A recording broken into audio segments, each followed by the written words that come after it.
اس روز ماں کو اس کی سہیلی اصغری اور میراسن برکت نے غسل کرا کے پھیکے سبز رنگ کا سوٹ پہنایا۔ نومبر کی دھوپ ابھی آنگن میں تھی۔ وہ دونوں ماں کو سہارا دے کر باہر لا رہی تھی اور میں اوپر جانے والی سیڑھیوں پر گنا گود میں لیے بیٹھا تھا۔ چلتے میں ماں کی آنکھیں بند تھیں، اس کے ہونٹ یوں جڑے تھے جیسے درد کو باہر نکل کر واویلا مچانے سے روک رہے ہوں۔ اس سے پہلے ماں کے کانوں میں کئی بالیاں تھیں، لیکن آج اس کے تمام کان خالی تھے۔ یہ میرے لیے ایک چھوٹا سا واقعہ تھا۔ میں بغیر بالیوں والی ماں کا عادی نہیں تھا۔ نومبر کی دھوپ میں پلنگ پر بیٹھی میری ماں کا رنگ سوجی کے مانند پھیکا نظر آ رہا تھا۔ پھر ککے زین اصغری نے ماں کی چٹیا کھینچ کر بنائی۔ اس کے بال اتنی سختی سے مٹھی میں لیے کہ ماں کی بادامی آنکھیں چینی نظر آنے لگیں۔ کچھ دیر تک وہ دونوں مٹھی چاپی کرتی رہیں اور جب عصر کی اذان ہو گئی تو ماں کو ملتانی کھیس اڑا کر چلی گئیں۔ اس وقت میں ڈرتے ڈرتے ماں کے پاس گیا۔ چڑیوں کے آنے سے پہلے مجھے چڑیوں کے بلبلانے سے خوف آتا تھا۔ تیری بالیاں کہاں ہیں ماں؟ ماں نے بڑی مشکل سے پلکیں اٹھائیں۔ دونوں آنکھیں آنسوؤں سے بھری ہوئی تھیں۔ کون ہے؟ میں ہوں، قیومی۔ ماں نے آنکھیں بند کر لیں اور آنسو اس کے کانوں کی طرف بہنے لگے۔ پتہ نہیں تو کب جوان ہوگا، کتنی دیر لگا دی تو نے جوان ہونے میں۔ ہم دونوں جوان ہیں، دیکھ تو صحیح۔ میں نے گاؤں میں سن رکھا تھا کہ ماؤں کو بیٹوں کی شادی کا بہت شوق ہوتا ہے، تو ہماری شادی کرنا چاہتی ہے تو کر دے۔ وہ مسکرا دی۔ ایک اور چھوٹا سا واقعہ۔ اس روز کی مسکراہٹ کے بعد پھر میں نے ماں کو مسکراتے نہیں دیکھا۔ کتنے ہی سال سسرال میں رہو، کتنے ہی بچے جنو، کیسے کیسے کاج سنوارو، کوئی اپنا نہیں ہوتا۔ سسرال میں تو شوہر بھی اپنا نہیں ہوتا، دوسروں کا گلہ کیسا۔ چونکہ اس وقت میں صرف 7ویں میں پڑھتا تھا اور پوری طرح شادی کے قابل نہیں ہوا تھا، اس لیے میں رونے لگا۔ میں ماں کی باتیں نہیں سمجھ رہا تھا، صرف ماں کی آواز میں اس کے دکھ تلے ماں کو پہچاننے کی کوشش کر رہا تھا۔ جب تو جوان ہو جائے گا تو اپنے مامے کے پاس جانا، منظور الہی قصوری کے پاس۔ پہلی بار میں نے اپنے ماموں کا نام سنا تو مختار بھائی کو بھیج دے قصور، وہ تو BA میں پڑھتے ہیں، جوان ہے۔ ہاں جوان ہے، لیکن وہ اپنی دادی کی گود میں پلا ہے۔ جہاں کہیں دادی کا بیر ہے وہاں مختار نہیں جا سکتا۔ تو مجھے مامے منظور کا پتہ بتا دے، میں چلا جاؤں گا کل سویرے ہی۔ لاریوں کے اڈے سے بلے شاہ کے مزار کا پوچھ لینا۔ باہر والی گول سڑک پر بلے شاہ کے مزار کے سامنے بازار کو ایک راستہ جاتا ہے۔ بازار کی طرف مت مڑ جانا، بس گول سڑک پر رہنا۔ ایک بڑا سا احاطہ نظر آئے گا، بڑے پھاٹک سے کوئی 100 گز کے فاصلے پر۔ یہ احاطہ میرے بھائی کا ہے۔ جس روز میں گھر سے نکلی تھی اس روز اس پھاٹک پر مراسی سہرے لگا کر گئے تھے۔ میری بھابھی کے لڑکا ہوا تھا اس روز۔ پتہ نہیں اب تو وہ جوان ہو گیا ہوگا۔ تو کیوں نکلی تھی ماں؟ دیہات میں ہم لڑکے لوگ نکل جانے کو اچھی طرح سمجھتے تھے۔ بڑے قحط کا سال تھا، بارش کا قطرہ نہ برسا تھا اور بھادوں کا مہینہ جا لگا تھا۔ درختوں پر مٹی جمی تھی، سڑکیں راکھ جیسی ہو گئی تھیں۔ میں چوبارے میں رہتی تھی، بھابھی کے ساتھ اس سارا دن بلے شاہ کے مزار کی طرف منہ کر کے اس کے بچوں کو کھلایا کرتی تھی۔ 3 بچے تھے میری بھابھی کے، سب کو میں نے گودی کھلایا تھا۔ مامے منظور کو بلا لاؤں ماں؟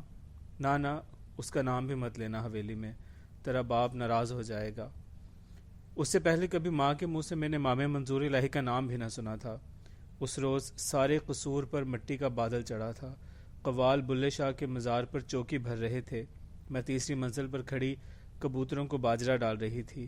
پتہ نہیں قوالوں کی آواز میں کچھ تھا کہ آسمان چڑھی ہوئی مٹی میں کوٹھے سے اتری، بڑے پھاٹک سے نکلی اور مزار پر چلی گئی۔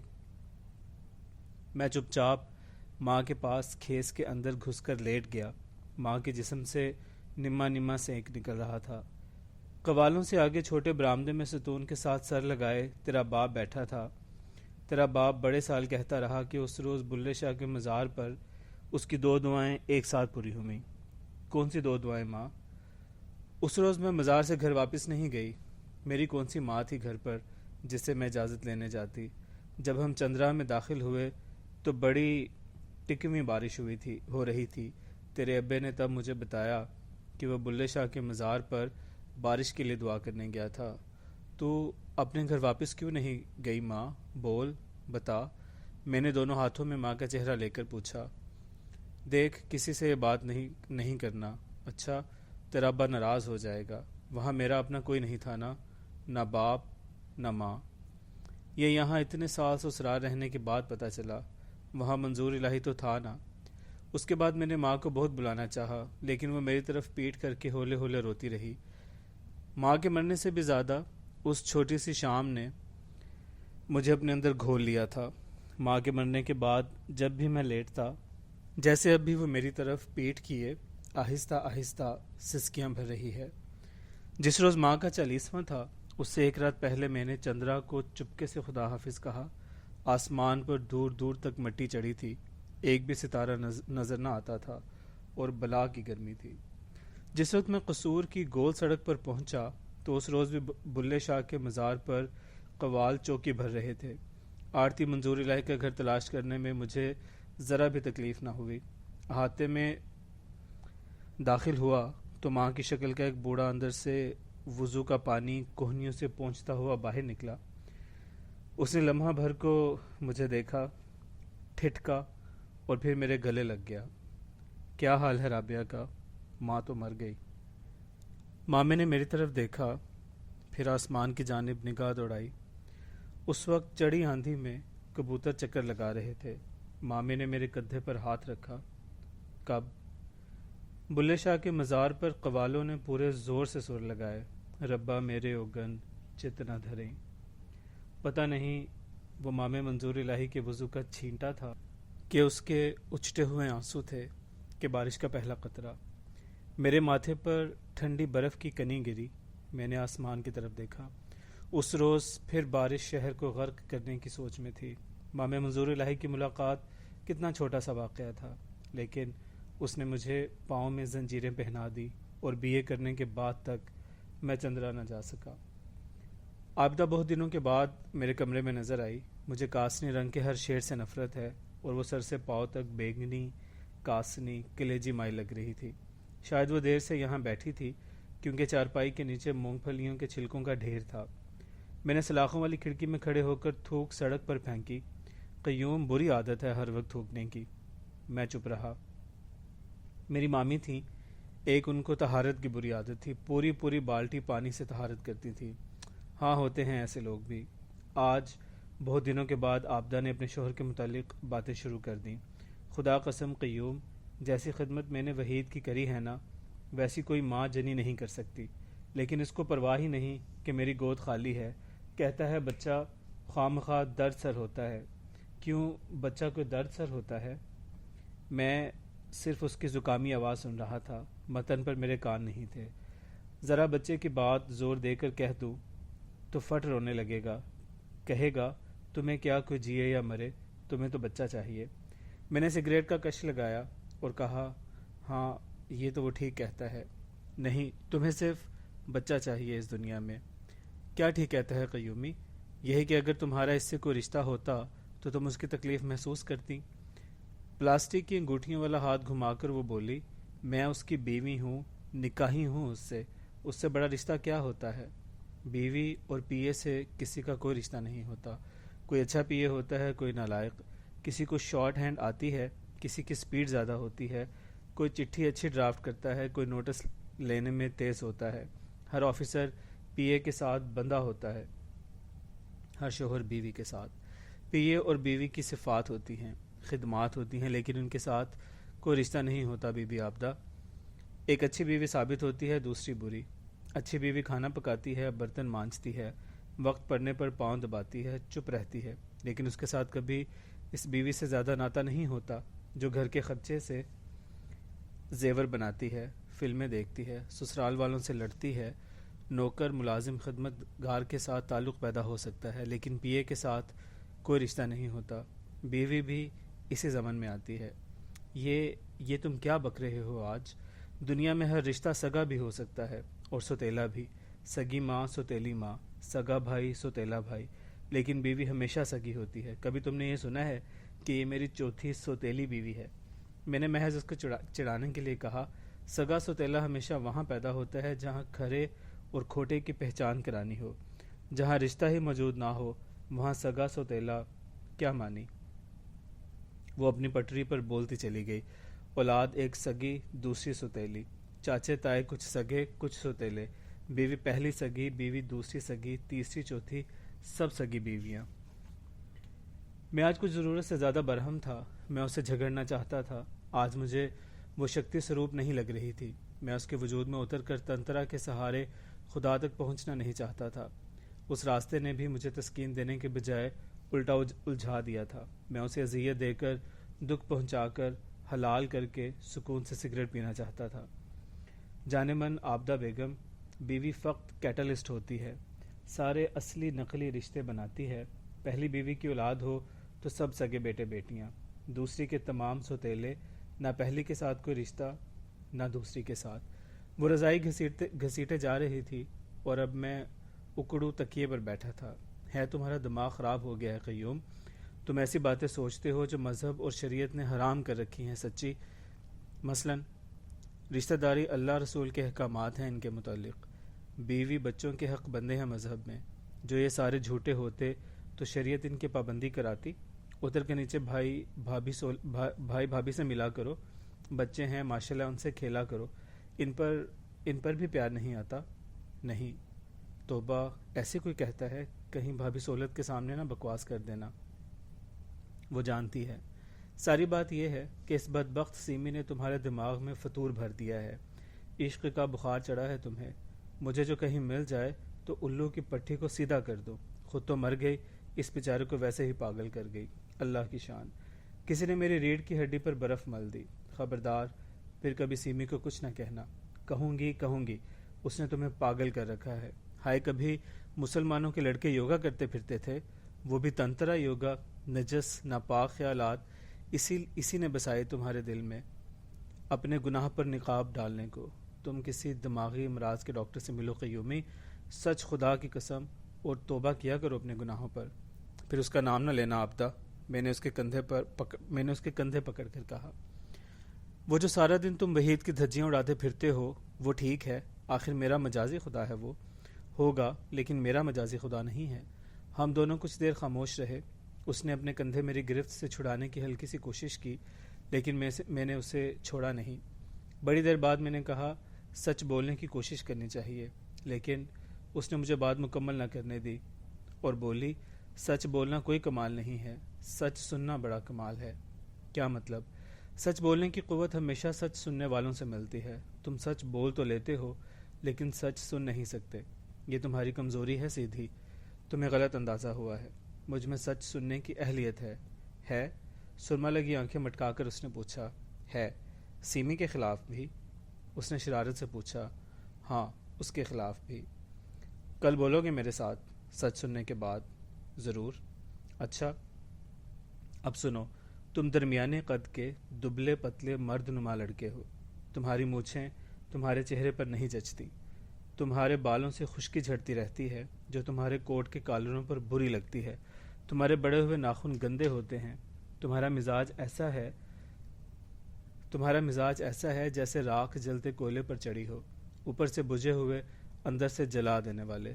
ہر وقت کتابیں پڑھ پڑھ کر تم نیم پاگل فلسفی ہو گئے ہو۔ میں نے جلدی سے اس کے منہ پر ہاتھ رکھ دیا۔ وہ میری سخت گرفت کے نیچے کسمسائی۔ پتہ نہیں کیوں میں تمہارے پاس آ جاتی ہوں قیوم، کچھ پتہ بھی ہے کہ یہ جائز نہیں، حرام ہے۔ پتہ نہیں مجھے بچے کی تلاش لاتی ہے کہ اپنی تنہائی، پتہ نہیں میں تمہیں چپ کرانے آتی ہوں کہ اپنے آپ کو۔ یکدم اس کی آنکھوں میں آنسو آ گئے۔ میں نے اس کا چہرہ اپنے ہاتھوں میں لے لیا اور اپنے ہونٹ اس کے گال پر رکھ دیے۔ نا قیوم، یہ گناہ ہے، میں نے توبہ کر لی ہے۔ کس بات کی؟ بس کسی بات کی، ایسے بچے کا بھی کیا فائدہ؟ وہ چپ چاپ بستر سے اٹھ گئی، چھناکے سے مونگ پھلیوں کا لفافہ فرش پر گر گیا۔ اب عابدہ نے کوٹھے پر آنا بالکل چھوڑ دیا۔ میری نوکری نئی تھی، اس لیے میں نے پوری توجہ سے ریڈیو اسٹیشن پر وقت گزارنا شروع کر دیا۔ صبح شیو کرتا تو بار بار بالوں میں برش پھیرتا۔ پتہ نہیں کیوں عابدہ نے میرا جو سچا سراپا بیان کیا تھا اس سے مجھے شرم آنے لگی تھی۔ سردی اب کم ہو گئی تھی، میں ابھی ماضی سے چھٹکارا حاصل کرنے کے لیے بہت سی کتابیں خرید لایا تھا۔ اپنے آپ کو بدل ڈالو، تم اور تمہارا مستقبل، بدلنے کے 22 گر۔ اس نوعیت کی ان گنت امریکی کتابیں ریڈیو سے واپسی پر اب میرے ساتھ ہوتی۔ میں یوگا سے کھل کر کچھ دنوں ٹی ایم کے چکر میں پڑا رہا۔ ریلیکس کرنے کا یہ ڈھنگ کچھ دنوں مجھ پر سوار رہا، پھر میں نے یہ راستہ بھی چھوڑ دیا۔ لمبے سانس، تپسیا، منتر، زن بدھی، زم، سب بیکار باتیں تھیں۔ میں اپنی انا کی پوست میں سمٹا ہوا تھا۔ مجھے ہر جگہ اپنے آپ سے ہی لڑنا تھا۔ آبدہ سے میرا کوئی ناتا نہیں تھا، لیکن اس نے مجھے اپنی صحبت کی ہڈی پر سدھایا ہوا تھا۔ میں اس کی محبت میں مبتلا نہیں تھا، لیکن اس کی رفاقت سے اس قدر ہل گیا تھا کہ اگر 2-4 دن اور اوپر نہ آتی تو اثر نو مجھے چاند میں بونے کھیلتے نظر آتے اور آنگن میں دن چھپنے پر سیمی بیٹھی نظر آتی۔ اس روز میں نے پہلا دیہاتی پروگرام پروڈیوس کیا تھا۔ مجھے ہلکی سی خوشی محسوس ہو رہی تھی، نئے کام کی، نئے ماحول سے نئے تعلقات کی خوشی۔ مجھ پر خوشی ایسے ہی چڑھی ہوئی تھی جیسے آلو بخارے پر ہلکی سی دھند نما موم چڑھی ہوتی ہے۔ بھائی مختار کا موٹر سائیکل میں نے آنگن میں رکھا۔ میرا جی چاہتا تھا کہ آبدہ کو دیہاتی پروگرام کے متعلق سب کچھ بتاؤں، جو کچھ وہ سمجھ سکے وہ بھی، اور جو کچھ وہ نہ سمجھ سکے وہ بھی۔ آنگن میں بھابھی سولت، آبدہ اور ایک اجنبی بیٹھے چائے پی رہے تھے۔ سردیاں قریب قریب نکل گئی تھیں، لیکن آبدہ ہمیشہ کی طرح مونگ پھلیاں کھا رہی تھی۔ اجنبی کے چہرے پر تکبر، سر پر ہلکا سا گنج اور جوتے کی پالش میں مڈل کلاس زندگی کا عکس تھا۔ پتہ نہیں یہ اجنبی مجھے کیوں برا لگا۔ مجھے بھابھی نے آواز دی، لیکن میں ہمیشہ کی طرح انسنی کر کے اوپر آ گیا۔ میرے کمرے میں چائے کا ٹرے اور مونگ پھلیوں کا لفافہ پڑا تھا۔ میں کرسی پر بیٹھ کر آبدہ کا انتظار کرنے لگا، لیکن گھنٹہ بھر بعد میں نے اپنے لیے چائے بنائی اور پھر اسے ٹھنڈی ہونے کے لیے چھوڑ دیا۔ نئے پرانے زخم آہستہ آہستہ کھل رہے تھے۔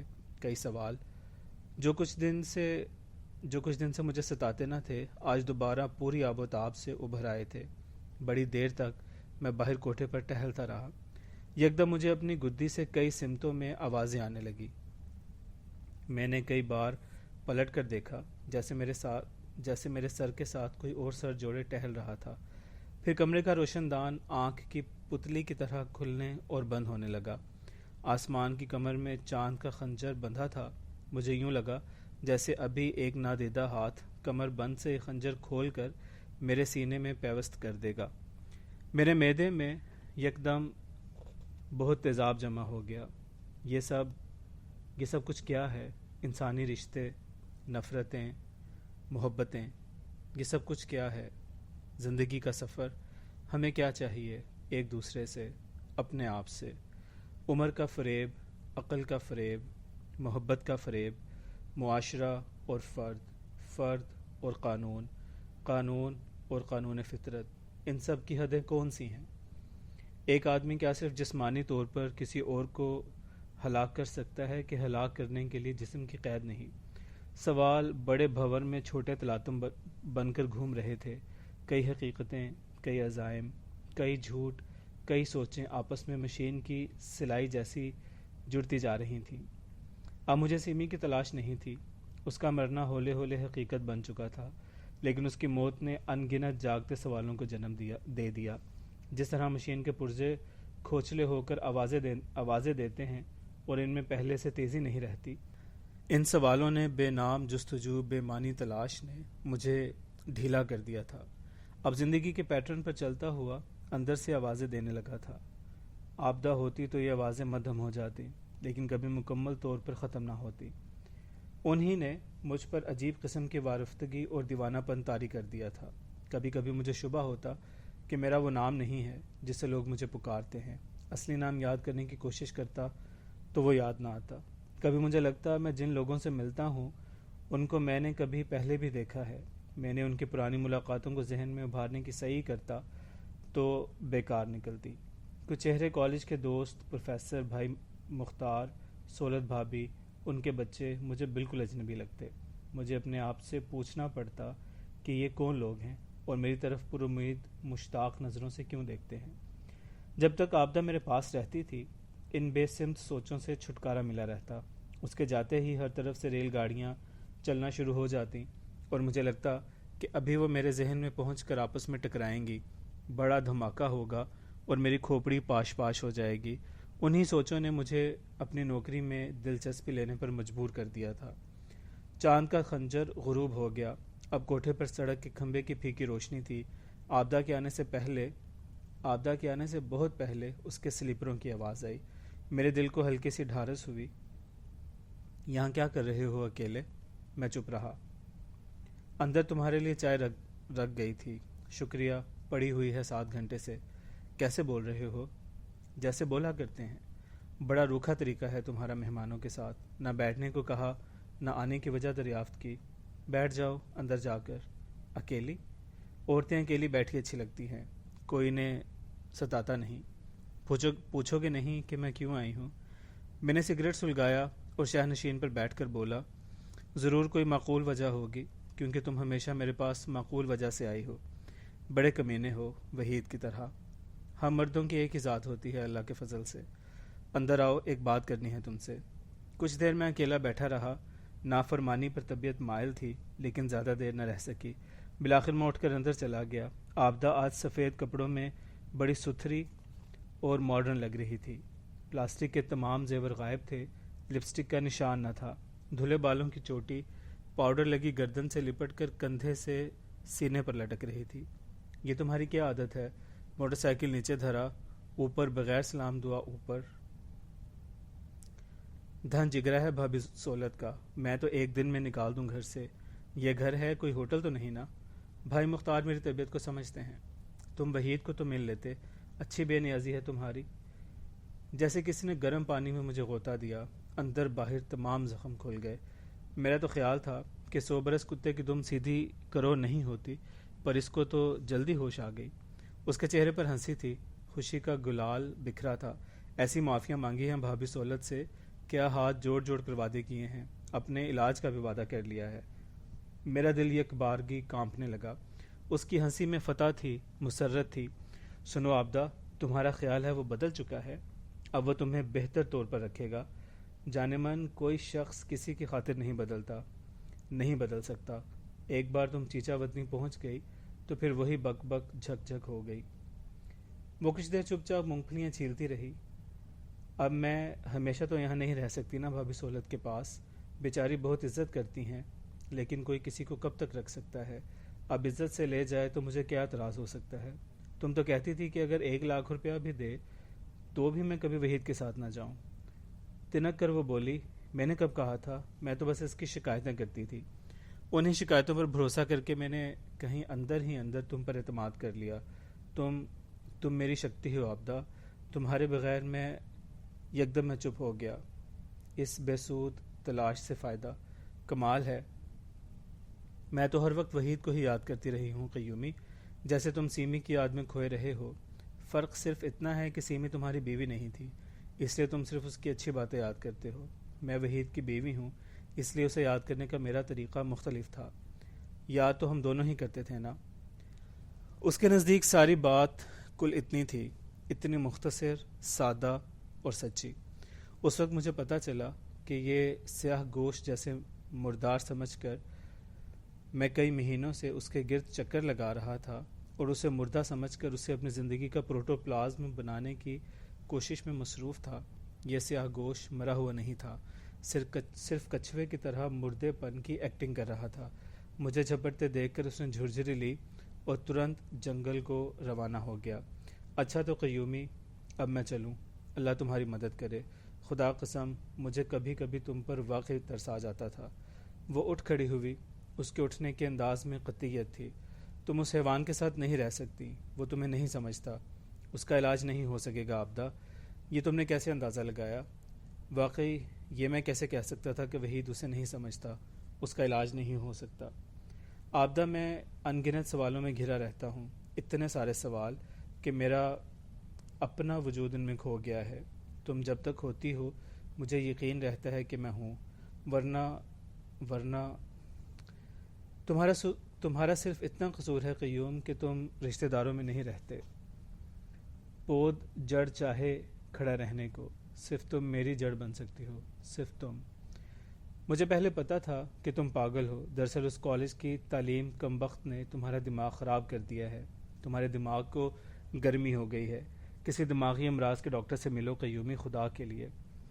تم اگر یہاں رہو گی تو میں ٹھیک ہو جاؤں گا، رشتہ داروں سے ملنے لگوں گا. اگر تم ایسے نہ رہنا چاہو گی تو میں تم سے نکاح کر لوں گا. ہے نا مت ماری گئی تمہاری. میں کیوں نکاح پر نکاح کروں گی؟ اس نے ابرو اٹھا کر پوچھا. پتہ نہیں کیوں میری آنکھوں سے آنسو جاری ہو گئے. اس لیے نہیں کہ مجھے عابدہ سے محبت تھی، میں اس سے بچھڑنا نہ چاہتا تھا، بلکہ صرف اتنی بات تھی. وہ میری زندگی کے منفی پیٹرن میں ایک مثبت سمبل تھی، یقینی چیز تھی. باقی سب کچھ غیر یقینی تھا. نیچے چل کر وحید سے نہیں ملو گے؟ میں نے منہ پرے کر لیا. میں کسی گنجے کو متھا ٹیکنے نہیں جا سکتا اس وقت. لیکن آخر ہوا کیا ہے؟ میں اس کی بیوی ہوں. اب وہ لینے آیا ہے تو کیا میں اس کے ساتھ بھی نہ جاؤں؟ خیر سے. ضرور جاؤ. میں اونچے درخت کی آخری شاخ پر بوڑھے گدھ کی طرح چپ چاپ ہو بیٹھا. عجیب پٹھا دماغ ہے تمہارا. کسی ڈاکٹر سے مشورہ کرو جلدی سے جلدی. اور تمہارا دل بھی عجیب ہے. اتنا کچھ تمہارے جسم کے ساتھ ہوا، اس پر رتی اثر نہیں ہوا. واقعات پر اپنا بس تھوڑی چلتا ہے. گناہ تو آدمی سے ہوتے رہتے ہیں. بندہ بشر جو ہوا توبہ کر لے بس. آئندہ کے لیے اللہ معاف کرنے والا ہے. بس ساری اتنی سی بات ہے. وہ کھسیانی ہو کر بولی. اچھا نیچے چل کر وحید سے ملو. جانے دو عابدہ، تم سب ایک سی ہو. آج وہ اندر باہر بہت خوش تھی. اسے اس بات پر بھی غصہ نہ آیا. کیسی ہیں ہم سب؟ جیسی بھی ہو ایک سی ہو. میں نے چادر چہرے پر کھینچ لی.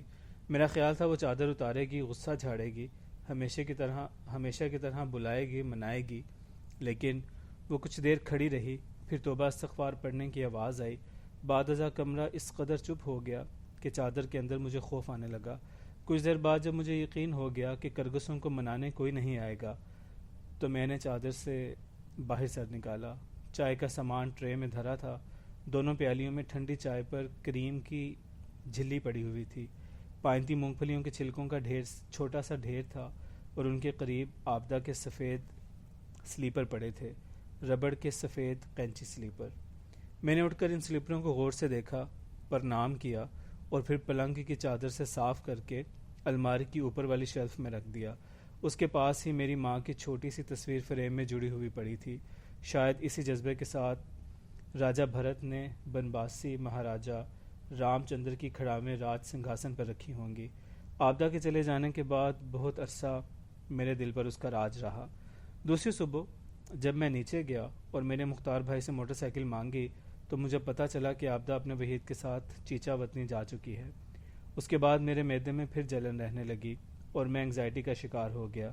دراصل گیس، جلن اور تبخیر کا میرے اندرونی اعضاء سے اس قدر گہرا تعلق نہ تھا جس قدر میری ذہنی شکستگی اور گومگو کا عالم جسمانی ریخت کا باعث بنتا. میں شہر میں کئی ڈاکٹر بدلنے کا شرف حاصل ہو چکا تھا. وہ مجھے اینٹیسڈ دوائیں دیتے، دودھ پینے کی ہدایت کرتے، مرچ مسالے والی چیزوں سے پرہیز کرنے کو کہتے اور اصرار کرتے کہ میں اپنا آپ ڈھیلا چھوڑ کر فکروں سے آزاد ہو جاؤں. تمام ڈاکٹروں کے نسخے تھوڑے بہت رد و بدل کے ساتھ وہی رہتے تھے. ڈاکٹروں سے اکتا جاتا تو حکیموں کی بیٹھکوں پر جانے لگتا. تبخیر معدہ، جلن اور سوزش کے لیے وہ مجھے پلاسٹک کے ڈبیوں میں معجونیں اور جوارش دیتے. عرق کی بوتلیں میرے سرہانے دھری رہتی، حتیٰ کہ ان میں ہلکا ہلکا کاغذی سفوف سا تیرنے لگتا. ڈاکٹروں حکیموں کے علاوہ ہومیوپیتھک اور بایو کیمک دوائیوں کا بھی کمرے میں انبار لگ گیا. جس وقت عابدہ گھر کو آنن فانن چھوڑ کر گئی اور میرا منہ کڑوے لعاب سے بھرا رہنے لگا تھا، میں نے کئی در کھٹکھٹائے. صحت کی تلاش میں ایک روز میں ہومیوپیتھی ڈاکٹر فیضی کے پاس چلا گیا جس سے میری پرانی جان پہچان تھی. آئیے آئیے، انہوں نے دروازہ کھول کر کہا. آئیے، السر کا کیا حال ہے؟ آپ باقاعدگی سے کالیفاس 30 کھاتے رہتے تو افاقہ ہو جاتا. کھاتا رہتا ہوں جی. بیٹے ہومیوپیتھک میں بس یہی خرابی ہے، یہ تو مائسن سے بھی زیادہ باقاعدگی سے کھانی پڑتی ہے. ڈاکٹر نے اپنی کاپی نکالی. اس میں وہ صفحات نکالے جس میں میرے سمٹم لکھے ہوئے تھے. نیند کا کیا حال ہے؟ بہت خراب. آہستہ آہستہ میں نے بے دھیانی سے جواب دیا. جمائیاں آنے لگیں تو بہت آتی ہیں. خواب، پریشان. میں نے جواب دیا. آنکھ پھڑکتی ہے اور کئی کئی گھنٹے پھڑکتی رہتی ہے. اس نے پوچھا. جی درست ہے. کون سی آنکھ؟ سوال ہوا. بائیں. کھجلی ران پر بائیں اندر کی جانب۔ وہ آہستہ آہستہ تمام سمٹم نوٹ کرتا رہا اور پھر اٹھ کر دوائیوں کی الماری کے سامنے جا کھڑا ہوا۔ اس وقت کوثر کلینک میں داخل ہوئی۔ وہ بیاہی ہوئی بیگموں کی طرح باقاعدہ موٹی، انکلچرڈ اور باتونی ہو چکی تھی۔ ہم دونوں ڈاکٹر کو بھول بھال کر بڑی دیر تک سوشیالوجی ڈپارٹمنٹ اور ہم جماعتوں کی باتیں کرتے رہے۔ ہر بار میں اسے سیمی کے بارے میں کچھ کہنا چاہتا تھا، لیکن پتہ نہیں کیوں زبان اسی لفظ سے گریز کر رہی تھی۔ سیمی کا ذکر کرنے کی آرزو نے مجھے پروفیسر سہیل کی باتیں کرنے پر مجبور کر دیا۔ ہائے پتہ ہے قیوم، مجھے پروفیسر سہیل نے بڑا ڈس اپوائنٹ کیا۔ وہ میرے ہسبینڈ کے ساتھ یونیورسٹی میں ہے نا آج کل، یاد ہے نا ہم سب ان کو کتنا آئیڈیلائز کیا کرتے ہیں۔ میں تو اب بھی انہیں پوچھتا ہوں، چھوڑو بڑے تکلیف دہ آدمی ہیں، اتنی بڑی بڑی باتیں کرتے ہیں اور اتنا چھوٹا بیہیو کرتے ہیں۔ واقعی؟ میں نے مجروح ہو کر کہا۔ میرے ہسبینڈ کہتے ہیں ذرا نالج نہیں ہے، سارا ماس میڈیا بولتا ہے، ذرا حافظہ اچھا ہے، کتابیں جلدی رٹ جاتی ہیں، ان کے اقتباس استعمال کرتے رہتے ہیں۔ میرے سامنے پروفیسر سہیل آ کھڑا ہوا۔ مجھے پروفیسر سہیل کا بڑا اچھا تجربہ تھا، لیکن ہر آدمی غالباً کانوں کا کچا ہوتا ہے۔ کوثر کی بات نے میرے اعتبار میں چھید کر دیے۔ پیرا فزکس پر مضمون والا بھی ہاکس ہی نکلا۔ اب بھی ینگر جنریشن اس کے چنگل میں پھنس جاتی ہے، لیکن فائدہ؟ جو آدمی کیٹو جتنی اونچی باتیں کرے اور اپنے 19ویں گریڈ کے لیے مرتا کھپتا رہے، سٹرائکس کروائے، کلاسوں سے واک آؤٹ کرے، وہ بالکل عظیم نہیں ہو سکتا۔ کیوں؟ میں سوچ میں پڑ گیا۔ میں ابھی تک پروفیسر سہیل کی شخصیت سے متاثر تھا۔ میں نے کوثر سے یہ بات چھپائی کہ میں وقتاً فوقتاً ان سے ملنے یونیورسٹی جاتا رہتا ہوں۔ تمہیں ایک سیکرٹ بتاؤں؟ کوثر میری کرسی پر جھک کر بولی۔ ہاں بتاؤ۔ ہماری کلاس کی سیمی تھی نا، میرا جی لہجے بھر کے لیے بجلی کے کھمبے کی طرح کھڑا ہو گیا۔ ہاں تھی۔ پتہ ہے یہ پروفیسر سہیل اس کے عشق میں مبتلا تھا، بڑا جالس تھا وہ آفتاب سے۔ نو، یس، نو مائی فٹ۔ تم میرے پاس آنا کیمپس، میں سارا قصہ سناؤں گی تمہیں۔ اس کے بعد کوثر ہومیوپیتھک ڈاکٹر کے ساتھ مشغول ہو گئی۔ اس کے بیٹے کے دانت نکل رہے تھے اور وہ اس تکلیف دہ مرحلے کے لیے دوا لینے آئی تھی۔ میں نے 2 گولیاں ڈاکٹر صاحب کے سامنے کھائیں، باقی پڑیاں رومال میں باندھ کر جیب میں رکھیں اور کوثر سے پھر ملنے کا وعدہ کر کے باہر چلا گیا۔ اس وقت میرا کوئی ارادہ نہ تھا کہ میں کوثر سے ملوں گا، لیکن کہانی کا ایک نیا کونا یوں باہر نکل آیا جیسے دریا کا پانی اتر جائے اور غرقاب جہاز کا مستول نظر آنے لگے۔ اسی تجسس نے ایک شام مجھے پھر نیو کیمپس جانے پر مجبور کر دیا۔ نہر کے کنارے کنارے پاپولر کے درخت ہوا میں مسلسل ہل رہے تھے، سڑکیں خاموش تھیں، صرف ہاسٹل کے لڑکے لڑکیاں پٹریوں پر نظر آ رہے تھے۔ میں لڑکوں کے ہاسٹل کی جانب مڑ گیا۔ کوثر اور اس کا میاں گھر پر موجود نہ تھے۔ ان کا 7 ماہ کا بچہ ایک اناڑی ملازم کی گود میں رو رہا تھا۔ جس وقت میں واپسی پر نہر کنارے پہنچا تو اچانک مجھے ڈاکٹر سہیل نظر آ گئے۔ وہ ہمیشہ کی طرح $1,000,000 مسکراہٹ کے ساتھ دونوں ہاتھ ہلاتے ہوئے آئے اور میرے موٹر سائیکل کے دونوں ہتھیاں پکڑ کر کھڑے ہو گئے۔ کہاں بھائی کہاں؟ بڑے دنوں کے بعد نظر آئے۔ نوکری مل گئی؟ مل گئی سر، کبھی کی۔ کسی لڑکی وڑکی کا چکر ہے یہاں؟ نہیں جی۔ پتہ نہیں کیوں میں اسے کوثر کے متعلق بتانا نہیں چاہتا تھا۔ پھر یہ ہاسٹل سے ایسے کیوں آ رہے ہو؟ آپ کو تلاش کر رہا تھا۔ تو اترو، آؤ چلو کیفیٹیریا میں چلتے ہیں، میں بھی کئی دن سے تمہیں ملنا چاہتا تھا۔ نہیں سر، یہیں ٹھیک ہے، نہر کنارے۔ میں نے اپنا موٹر سائیکل فٹ پاتھ کے پاس کھڑا کر دیا۔ سہیل نے میرا ہاتھ پکڑ لیا۔ ہم دونوں نہر کنارے آہستہ آہستہ چلنے لگے۔ آج میرے دل پر بہت بوجھ تھا۔ میں چاہتا تھا کوئی ایسا مل جائے جس کے ساتھ میں اپنی تھیوری شیئر کر سکوں۔ قیوم، اب طالب علم بہت میکینیکل ہو گئے ہیں، وہ متجسس نہیں رہے، وہ علم دوست نہیں رہے۔ وہ اچھا ہوا مجھے تم مل گئے۔ میرے دل پر بہت بوجھ تھا آج۔ میرا دل دھک دھک کرنے لگا۔ خیال تھا کہ وہ سیمی کے متعلق کچھ بتائے گا۔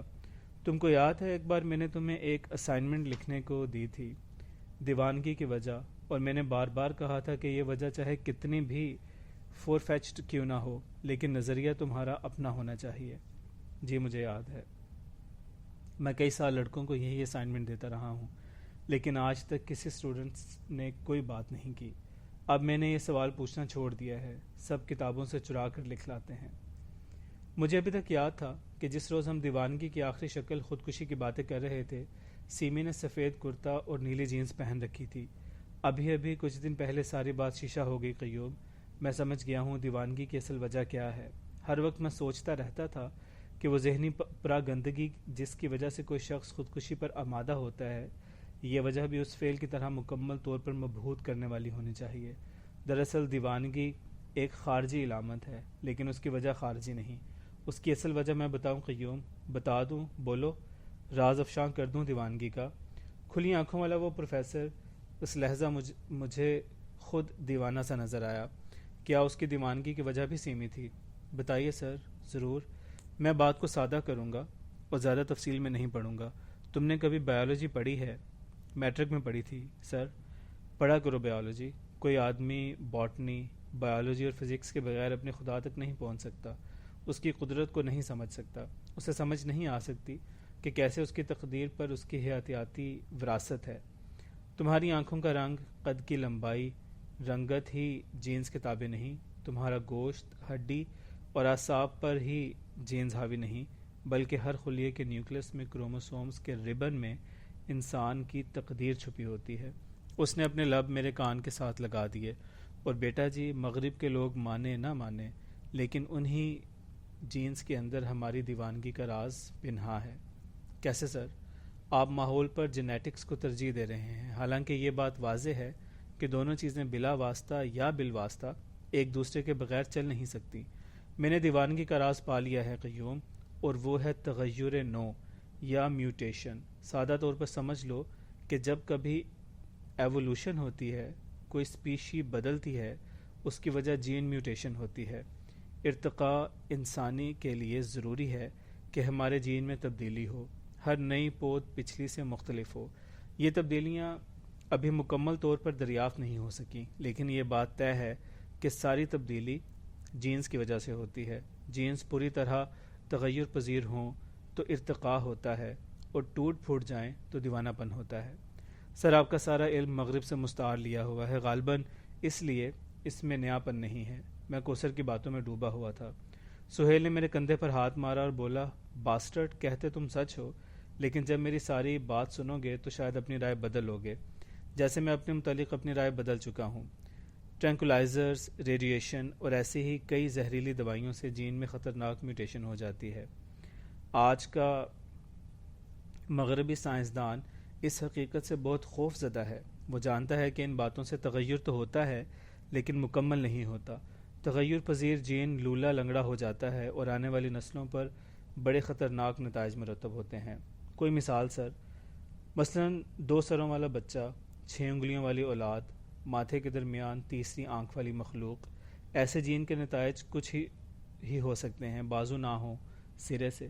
لیکن میں نے ایک اور وجہ بھی دریافت کی ہے، ایک نئی اور انوکھی وجہ جس سے جینز تغیر پذیر ہوتے ہیں اور دیوانگی ہوتی ہے. غور سے سنو، میں اپنی تھیوری پیٹنٹ کروانے والا ہوں. غور سے سنو. یہ مغرب والے جب یہی نتیجہ اخذ کریں گے تو تم جیسے چرکٹے اس سے فوراً اپنا لیں گے، لیکن اپنے آدمی کا اعتبار نہیں کریں گے. یہی سیاہ آدمی کی پسماندگی کی وجہ ہے.